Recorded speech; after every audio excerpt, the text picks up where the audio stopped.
Hi, it's me, Ran, and this is video 2 on the series Teach Me for the Newbie.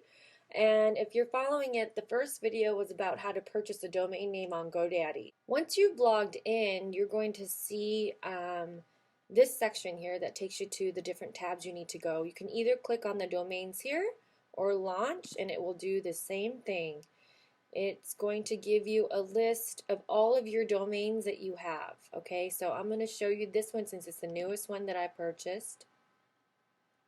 And the only portion you need to worry about is the name server portion right here. So if I hadn't entered that, I would click manage.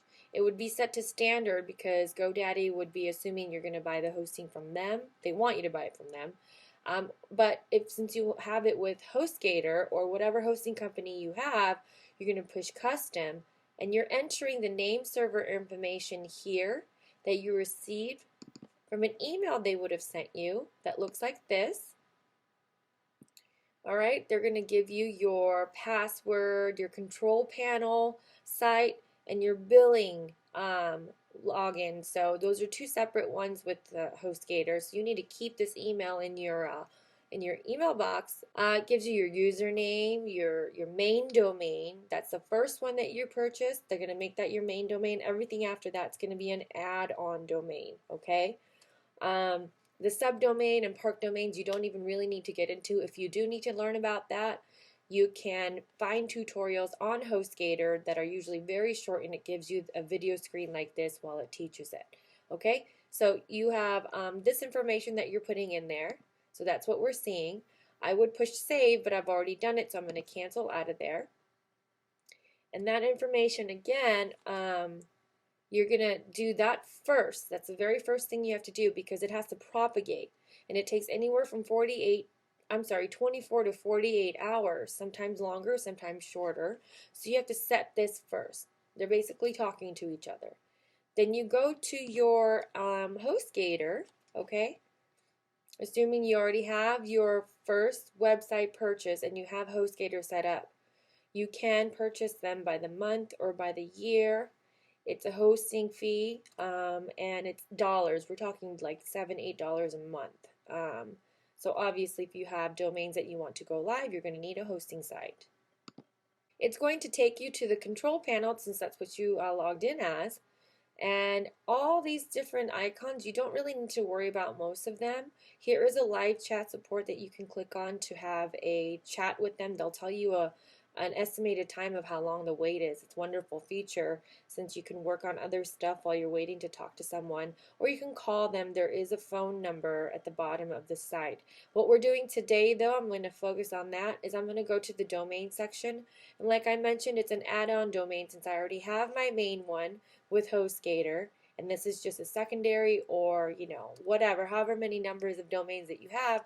And you can have as many as you want with the plan that I have, okay? So I'm going to click on add-on domains. This is where I would enter my information. So I would put in .info, and when you push enter, it actually puts the same thing in without the .com.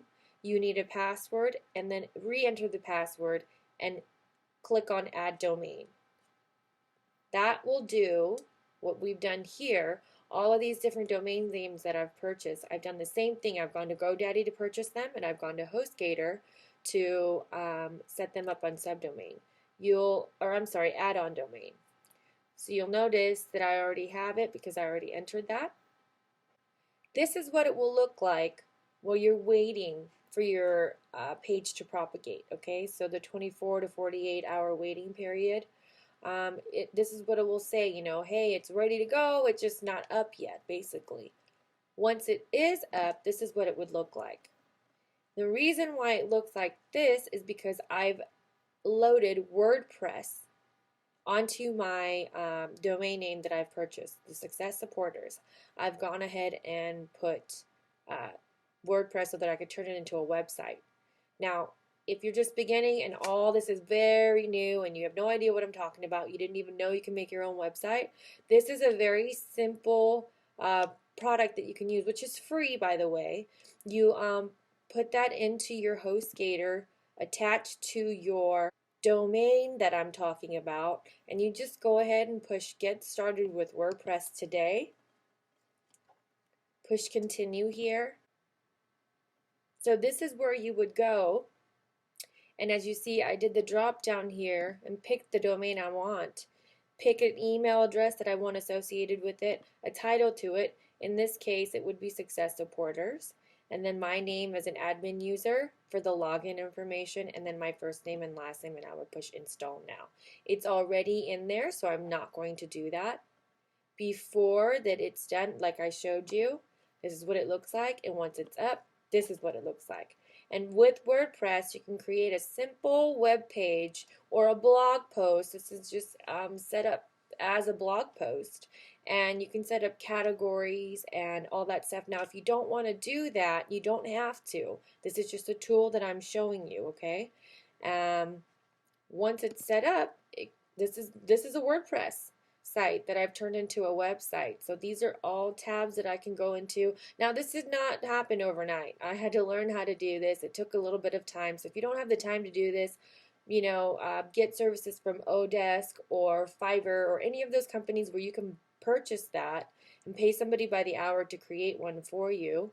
This is the same thing as the top where it takes you to the same sites, but I've picked 4 that I wanted to highlight, okay? So this is very simple. It's not very, involved, but if you've never done anything like this, it's not going to be simple for you. So don't spend your time doing something like that when you could actually be blogging, all right? That's it for this video. On the next one, I'm going to show you how to upload a video to YouTube and then share them on social media so that you get the most out of it. Okay? Thanks for watching. This is video 2 in the Teach Me for the Newbies series, and I will see you next time.